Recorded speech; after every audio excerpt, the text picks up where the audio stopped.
siswa ini. Kok pada malas banget? Curhat sama siapa ya ini ya? Apa ketemu Pak Aldin aja? Iyalah, ketemu Pak Aldin aja. Assalamualaikum.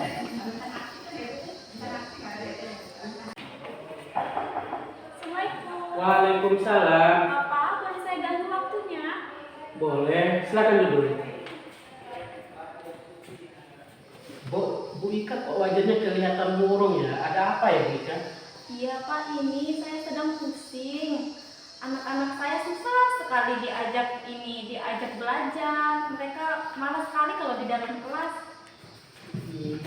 Sebelum kita lanjut ke diskusi kita kali ini, apa sih yang mau Ibu dapatkan dan apa tujuan Bu Ika untuk berdiskusi hari ini? Saya ingin mendapatkan solusi terbaik. Saya ingin mencari bagaimana saya harus menyelesaikan masalah yang ada ini, Bapak. Oh begitu. Bu Ika. Baiklah Bu Ika, coba dijelaskan apa saja sih permasalahan Ibu Ika tersebut yang mengganggu Ibu Ika. Kayaknya sampai bikin Ibu Ika nggak bisa tidur ini. Iya Pak, saya selalu memikirkan bagaimana caranya ini, solusi terbaik itu bagaimana caranya biar anak-anak saya ini bisa mau belajar dengan semangat gitu Pak, tidak malas-malasan. Sebenarnya menurut saya masalah utamanya itu ada pada saya sendiri dan juga pada siswa. Kalau dari saya sendiri itu mungkin saya kurang bisa memahami keinginan, kriteria, segala macam dari siswa saya. Sementara siswa saya itu kalau di dalam kelas mereka tidak fokus dengan materi pelajaran, mereka hanya ingin terus bermain. Di kelas itu saya butuh ice breakingnya 2-3 kali Bapak agar mereka semangat. Mereka hanya fokus belajar 15 menit pertama, lalu saya harus ice breaking lagi, lalu 30 menit kemudian saya ice breaking lagi. Jadi menurut saya itu tidak efektif Bapak dalam proses pembelajaran. Oh begitu. Jadi menurut Bu Ika ini siswa kurang semangat. Jadi kadang-kadang Ibu Ika menerapkan ice breaking itu ya. Kendala utama yang Ibu Ika hadapi itu apa sih? Mungkin dari metode yang saya terapkan mungkin Bapak. Karena saya kan selama ini hanya melakukan metode ceramah seperti biasa saja, saya jelaskan, saya bertanya seperti itu di dalam kelas. Sementara yang saya amati anak-anak saya itu suka bermain. Mereka selalu suka bermain. Kalau belajar itu hanya waktu 2-30 menit mereka sudah bosan kembali. Jadi saya ini pusing bagaimana saya harus mendapatkan solusinya itu dari mana, saya harus bagaimana Bapak.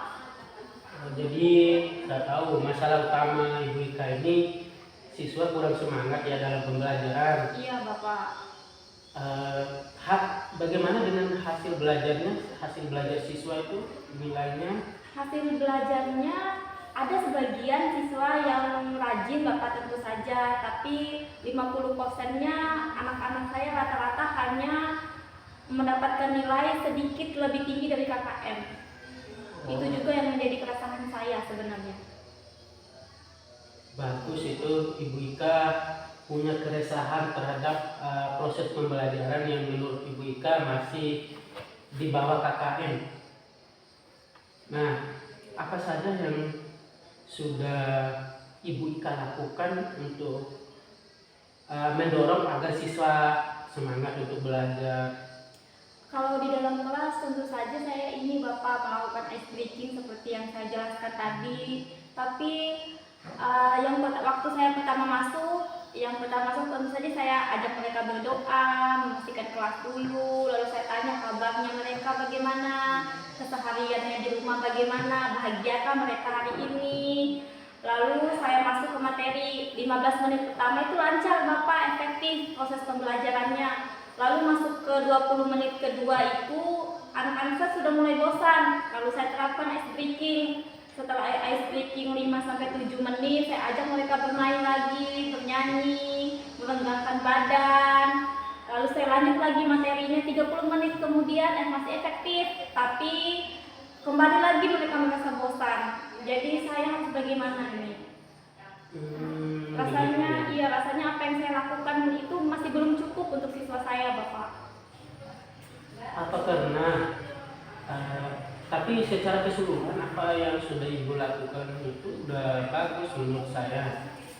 Tapi apa pernah juga ibu Ika bertanya sama siswa itu apa keinginan mereka? Pernah Bapak, sebelum saya masuk setiap hari, setiap saya mengajar di sekolah, sebelum saya mau masuk ke materinya, saya selalu bertanya, hari ini kita mau belajarnya bagaimana, kita belajar apa hari ini, kalian bagaimana keadaan hatinya hari ini, mau belajar atau tidak, seperti itu saya tanyakan. Rata-rata anak-anak saya tuh selalu menjawab, bagaimana kalau kita main saja Bu Guru sambil belajar, seperti itu Bapak. Oh begitu, bagus itu apa yang ibu Ika lakukan dengan bertanya sama siswa itu menurut saya sudah tepat. Jadi dalam proses pembelajarannya ibu Ika ini benar-benar melibatkan siswa. Cuman kelemahannya siswa masih malas-malasan ya. Iya. Tapi apa pernah ibu Ika melakukan pada suatu hari itu saat mengajar itu siswa cukup antusias dan aktif dalam pembelajaran? Pernah nggak seperti itu? Selama ini hanya sebagian siswa Bapak yang seperti itu. Ada siswa saya di dalam kelas itu yang aktif, yang rajin, yang pintar, tapi tertutupi oleh siswa saya yang lain yang hanya mau bermain, yang mereka aktif, selalu aktif Bapak, cuman tidak keaktifan mereka itu tidak pada ruang lingkup materi yang diajarkan. Itu yang membuat saya aduh bagaimana ini ya gitu. Kira-kira ibu Ika ini sudah pernah nggak menerapkan metode atau model pembelajaran yang bisa membuat siswa itu tertarik? Sejauh ini belum pernah Bapak, tapi saya merencanakan akan menyediakan video pembelajaran. Nanti akan saya putar pakai LCD, siswa saya akan memperhatikan, semoga itu bisa membangkitkan semangat mereka. Rencana saya ini. Oh, rencananya Iya. gitu. Selain itu, apalagi yang ibu Ika bisa lakukan, yang ibu Ika punya potensi dan kira-kira dan menurut ibu Ika ini bisa membuat siswa tertarik? Kalau saya pikir-pikir sih saya punya potensi di bidang IT mungkin Bapak, mungkin tidak ahli sekali, tapi saya bisa sedikit menguasai. Jadi saya juga mungkin nanti akan mencoba membuat aplikasi karena kan saya tahu siswa saya kan selalu dengan HP, mereka suka dengan gadget-gadget, jadinya saya pikir saya bisa membuat aplikasi menyesuaikan dengan materi yang saya ajarkan mungkin nanti Bapak. Oh, Iya, begitu saya ya. bisa. Jadi ibu Ika nanti akan membuat aplikasi. Nanti aplikasinya ini akan bagaimanakan? Nanti aplikasi ini rencana saya sekarang saya akan sesuaikan dengan materi, saya masukkan desain-desain yang membuat siswa saya antusias melihatnya, lalu saya sebarkan linknya untuk di-download oleh siswa-siswa saya. Nanti ketika saya masuk, mereka sudah mempunyai aplikasinya, kita bisa belajar sambil bermain di situ. Oh, jadi yang bisa saya tangkap ini kayaknya Ibu Ika satu akan melakukan pembelajaran dengan pembuatan video pembelajaran ya, video pembelajaran di kelas dengan PowerPoint, dan yang kedua akan membuat aplikasi. Ini cukup bagus ya, bisa lihat, dan saya percaya ini juga pasti akan membangkitkan motivasi siswa untuk belajar. Nah, ini Ibu Ika sudah punya 2 rencana itu ya. Iya. Nah, kira-kira rencana ini kapan nih Ibu Ika akan melakukan penyiapan dan kapan akan menerapkan rencana tersebut? Itu yang saya pikirkan Bapak, karena ini kan akhir semester ganjil Bapak ya, sebentar lagi sudah masuk libur, jadi saya pikir saya akan menyediakan semua media ini, aplikasi ini saya siapkan semasa waktu libur. Nanti setelah masuk semester 2, semester genap, saya sudah bisa menerapkannya di dalam kelas. Jadi saya memanfaatkan waktu libur saya untuk menyediakan ini. Kira-kira nanti apa Ibu Ika akan bertanya sama siswa? Apa Ibu Ika akan melibatkan siswa dalam menyusun materi pembelajaran tersebut? Kalau untuk siswa tentu saja iya Bapak, karena kan saya juga ini kan tetap berkomunikasi dengan siswa saya di grup, jadinya saya tentu saja akan menanyakan kira-kira mereka mau materi yang bagaimana, penyampaian materinya yang bagaimana, atau apa yang mereka ingin lakukan tetap saya tanyakan Bapak. Nanti saya sesuaikan keinginan mereka dengan materi yang ada. Begitu. Kalau saya lihat ini sudah ada 2 rencana ya yang akan Ibu Ika lakukan. Saya mungkin bisa bertanya sedikit kembali ke yang awal tadi. Apa Ibu Ika pernah melakukan survei kepada siswanya? Gimana sih cara Ibu Ika mengajar? Kalau itu belum Bapak ya, saya belum pernah melakukan survei. Saya hanya berpedoman pada pengamatan saya pribadi, karena saya melihat saya ini lembar kinerja siswa saya itu rasanya kosong terus Bapak, karena tidak ada proses pembelajaran itu. Menurut saya itu masih kurang efektif karena siswa saya belum benar-benar fokus ke belajar. Oh begitu. Jadi lewat 2 solusi tadi Ibu Ika merasa yakin ya? Iya, saya yakin nanti siswa saya bisa, setidaknya hasil belajar mereka bisa naik Bapak.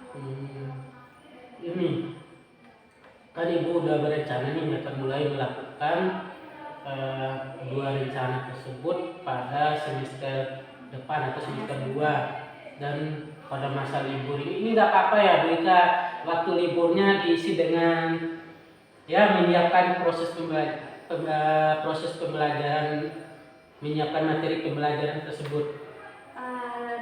Tentu saja di satu sisi saya merasa aduh bagaimana ini Bapak ya, berat gitu ya, tapi insya Allah nanti saya akan tetap komunikasi dengan guru-guru lain, saya bertanya, berkolaborasi mungkin dengan siswa juga, jadinya saya bisa menyisihkan waktu-waktu saya, libur saya bisa bikin jadwal dulu. Selama 2 minggu libur itu saya sisihkan waktu saya untuk fokus ke menyiapkan media, waktu lainnya saya ini kan buat libur. Oh, jadi tetap bisa sela waktu ya? Iya, saya sisihkan waktu saya Bapak, karena kan siswa saya juga penting. Iya. Ini Bu Ika, Ibu Ika kan udah membuat rencana. Nah, seandainya Ibu Ika mungkin ya namanya juga manusia kan, mungkin ada sifatnya lupa atau bagaimana. Ini bagaimana Ibu Ika menyiasati lupa atau bagaimana itu? Mungkin nanti pertama saya bikin jadwal dulu Bapak ya. Saya bikin jadwal, lalu saya ajak teman-teman guru-guru lain untuk ikut andil gitu Bapak. Jadinya ketika saya lupa, mungkin guru-guru lain inilah yang akan mengingatkan saya kembali gitu. Jadi saya tetap berkomunikasi dengan guru-guru lain, berkolaborasi, kira-kira semester depan itu kita bisa melakukan apa untuk siswa kita, seperti itu. Oh begitu, jadi ada rencana kolaborasi ya, juga ya? Ada ini, Bapak. Ini bagus juga ini. Berarti Ibu Ika nanti dengan 2 itu menyiapkan materi, kemudian membuat jadwal agar lebih ya teratur dan fokus, juga ada kolaborasi dengan guru lain ya. Ya bagus ini. Dan rencananya sudah waktu libur juga itu ya, dan akan diterapkan pada awal semester ini sudah. Berarti ini Ibu Ika udah dapat solusinya ini dari Ibu Ika sendiri ini. Gimana perasaannya sekarang ini? Iya Bapak, setelah saya pikir-pikir ternyata saya juga bisa ternyata. Sekarang rasanya tenang Bapak, setidaknya saya ke depannya punya apa yang harus saya lakukan, punya target ini untuk semester depan itu. Saya akan ini, saya punya target, oh saya harus begini untuk ini, tujuannya sudah jelas sekarang Bapak. Saya mungkin sudah bisa tidur tenang ini pulang ini Bapak. Oh, baguslah. Jadi ya Bu Ika, kalau ada masalah lagi nggak apa-apa, hubungi aja saya selalu siap untuk berdiskusi memecahkan masalahnya. Kalaupun masalahnya berat dan tidak bisa saya selesaikan, kita kan punya komunitas praktisi di mana anggotanya kan seluruh guru-guru yang ada di sekolah kita. Jadi kita bisa kolaborasi bareng di situ memecahkan masalah yang sama mungkin. Iya. Nah, jangan segan-segan ya.